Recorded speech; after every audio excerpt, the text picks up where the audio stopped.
ничего, ни черта не выполняете. В городе тротуары не чистятся, как попало там чистите. Везде лед, везде снег навалено.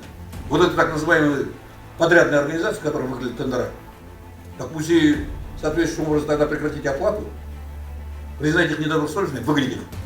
Фамилия владельца, фамилия хозяина данной организации. Вот и вывешиваете. И пусть народ знает своих героев. Абсолютно недобросовестные подрядчики, безответственные. И еще сидите на что-то претендуете.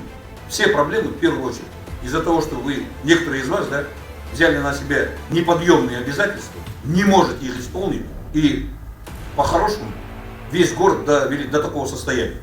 И людям скажите, вот эти люди виноваты в том, что весь город в таком мрачном состоянии находится.